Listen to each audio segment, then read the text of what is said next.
All right, welcome back, guys. Today's episode, we are going to talk about and install a flywheel onto the Junior Dragster. So to get started, get right in it. The first thing that you're going to want to make sure that you do is make sure that you put your seal in. Our seals have a little bolt that help hold it in. But if you don't put that in, you'll be taking the motor back apart. Otherwise, you're going to have oil everywhere. But double check that. Make sure that the seal's in. Both motors, I put the seals in, and they are ready to go. We're going to grab the ARC adjustable flywheel. This is a part number 6603 from ARC. You can purchase this from us as well. So there's your flywheel. This is a 5 horsepower, goes with a 5 horsepower coil is what we usually use, and this is a 3 horsepower flywheel. So, all right, so to get started, we're going to do the first one. I just kind of lay it back like that. Makes it a little bit easier for me to work on. And then I'm going to grab me a tube of my valve lapping compound. Put some on my fingers, and then on the flywheel in here, right on the inside, I will rub me some of that compound. Once you get it all in there, set it on your crank and start spinning. And then if you just listen to it, you can kind of hear the compound getting squished out. And it's not grinding anymore. So then take it off, put it back on, spin it the other way. You'll hear it grinding a little bit harder, and then it goes away.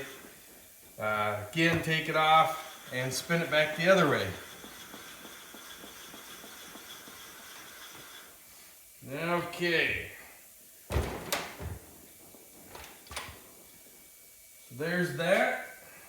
Then you just take a rag and get the compound all cleaned out of the flywheel and off the crank. So this compound is water soluble, so if you spray a liquid on it, it will dissolve it, wash it away a lot better. Then I just take the air hose, spray it down in there to get anything residual down there that's still hanging out and get rid of it. Go back to the crank, get that all wiped off, get the keyway all cleaned out. And of course, same thing, you got all these threads here, a little bit of air on it, gets it all out. Take your flywheel, set it back on, spin it around. You're spinning it around to make sure if there's anything left there, it's getting it out of the way. And if you listen, you can hear it. There's nothing there anymore. All right, line your keys up, grab your key stock. Here's our key stock right here. Basically, when you get a key stock from us, you have to shape it a little bit. So we'll take it to the belt sander and just kind of put it on a little bit of an angle, kind of taper it a little bit so that it'll slide right in. So get your key lined up, slide it in, little hammer, a little punch, tap it in to finish it off. Next thing is your starter nut. Let me go grab a starter nut. I'll be right back. Don't go away.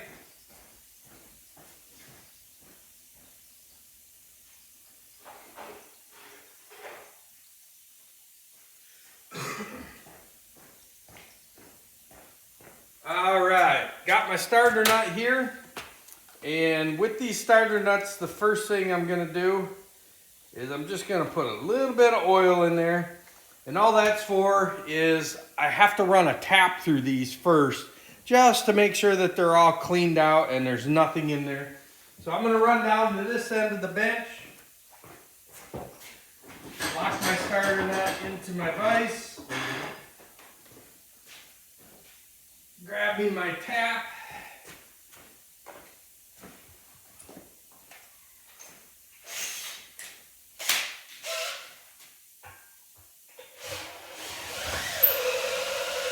and then just run the tap all the way in.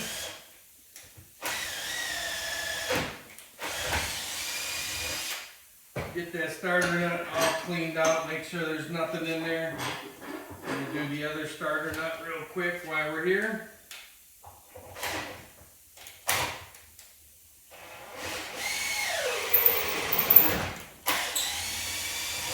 Alright, got those all done.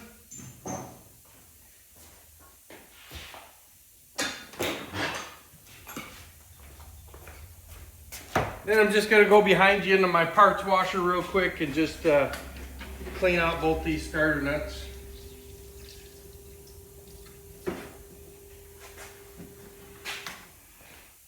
And then we're going to air them out.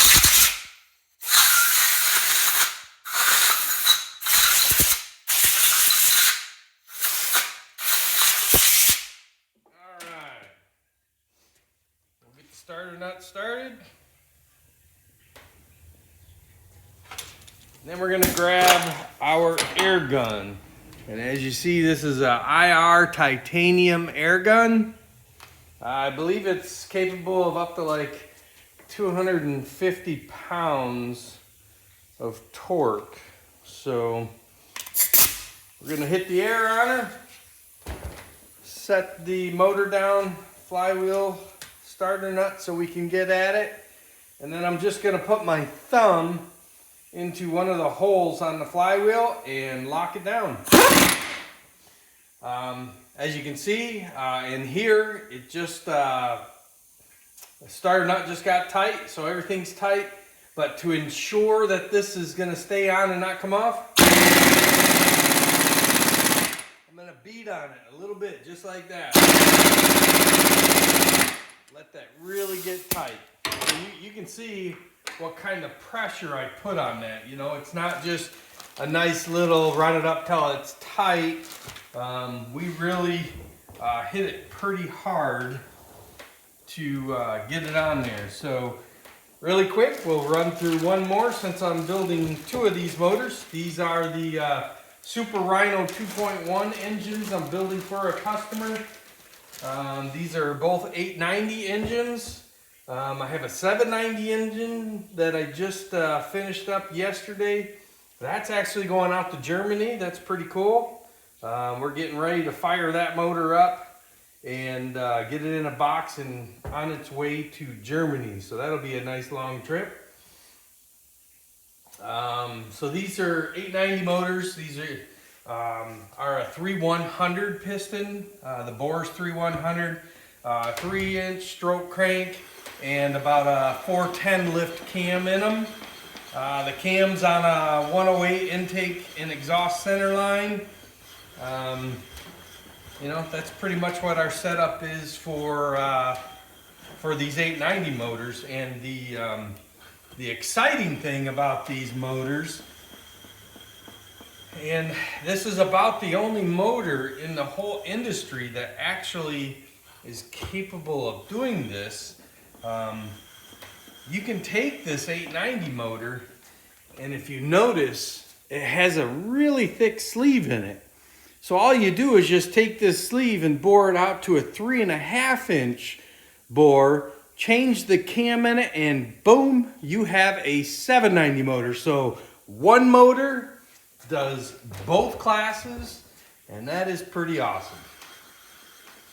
So we'll get this other one rocking and rolling. And double check my mag seal is in there. And then we're going to get the crank cleaned up. Make sure you get all that off. Yep, that was my air compressor kicking off. Yeah, we got to tighten the belt on it. It squeaks a little bit when it fires up.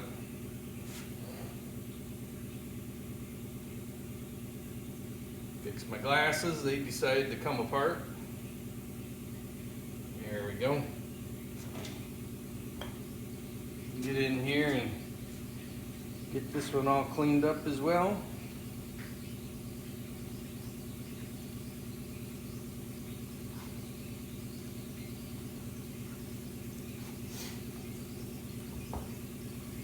Grab the air gun.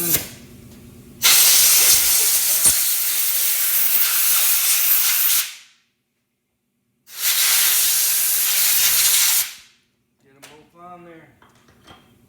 All right. Now sometimes you'll see on some motors they put a washer behind the starter nut.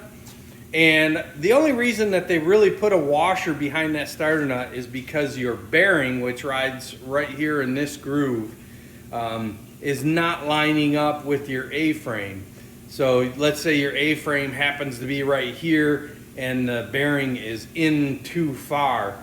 So they'll put a washer behind that and kind of slide it out into the A-frame. So that's why sometimes you'll see a washer behind here. Sometimes there's washers behind here as well because there's not enough threads. There's like a shoulder on the crank on different kind of cranks, like the old Lenati cranks and stuff. They have a really long snout on them. The snout will come up in here and hit the starter nut. So they'll put a washer in there and then tighten down. Because if you didn't have that washer and you tighten this down, the starter nut would bottom out and then your flywheel would still be loose. So just something that's extra to look at if you're ever messing around with one of these. So we got my key. I already took it to the belt sander and angled it, formed it, and so it pushes down in about halfway, and then I just take a punch and just tap it down in. You get it down in. Got your All right, you get your starter nut, run back up on there. Get your gun.